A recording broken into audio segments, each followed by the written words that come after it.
హల్లెలూయా స్తుతి మహిమ దేవుని స్తుతించెదము. హల్లెలూయా స్తుతి మహిమ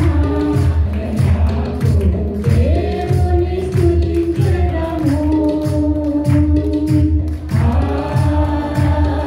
హల్లెలూయా హల్లెలూయా హల్లెలూయా.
వాక్యమైన మనము దేవుని స్తుతించుకుందామండి. ఆత్మతో సత్యంతో మన సొంత మాటలతో ఆయన స్తుతించుకుందాం, ఆయన ఆరాధించుకుందాం అని కొనియాడదామండి. ఆయన మన నుంచి ఏది ఆశించిన వాడండి. ఆయన ప్రేమ 1000 నదుల కంటే విస్తారమైన ప్రేమతో మనం ప్రేమిస్తున్నాడు కనుక మన సొంత మాటలతో ఎవ్వరూ కూడా పరాధ్యానంతో ఉండకుండా ప్రభుని స్తుతిద్దామండి, ప్రభుని ఘనపరుచుకుందాం. ఆయన నామాన్ని మాత్రమే ఘనపరుచుకుందాం. యెహోవా రబ్బా మీకు స్తోత్రము, యెహోవా ఈరే మీకు స్తోత్రము, యెహోవా షమ్మా మీకు స్తోత్రము, యెహోవా షాలే మీకు స్తోత్రము, ఆశ్చర్యకరుడా మీకు స్తోత్రము, ఆలోచనకర్త మీకు స్తోత్రము, సమాధానకర్త మీకు స్తోత్రము, పరిశుద్ధాత్మ కలిగిన దేవా మీకు స్తోత్రము, నిన్న నేడు ఏకరీతిన దేవా మీకు స్తోత్రము, మొదటివాడా మీకు స్తోత్రము, కడపటివాడా మీకు స్తోత్రము, ఆది అంతం లేనివాడా మీకు స్తోత్రము.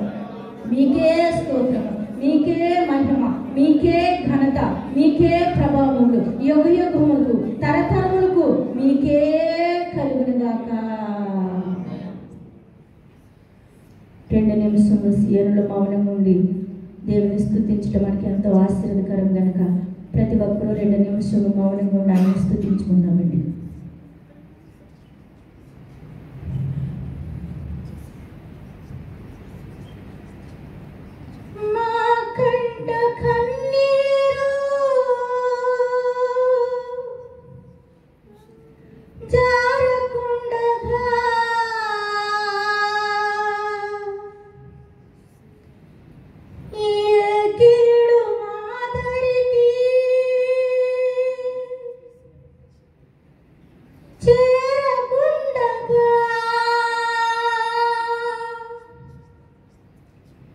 ఎన్న తగని వారమైనా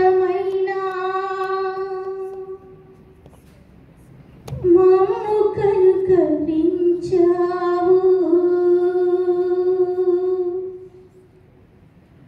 మా దినములు పొడిగించి సజీవులుగా ఉంచావు. ఇశ్రాయేలు కాపరి నీకు స్తోత్రము. నిన్నే అనుసరింతుము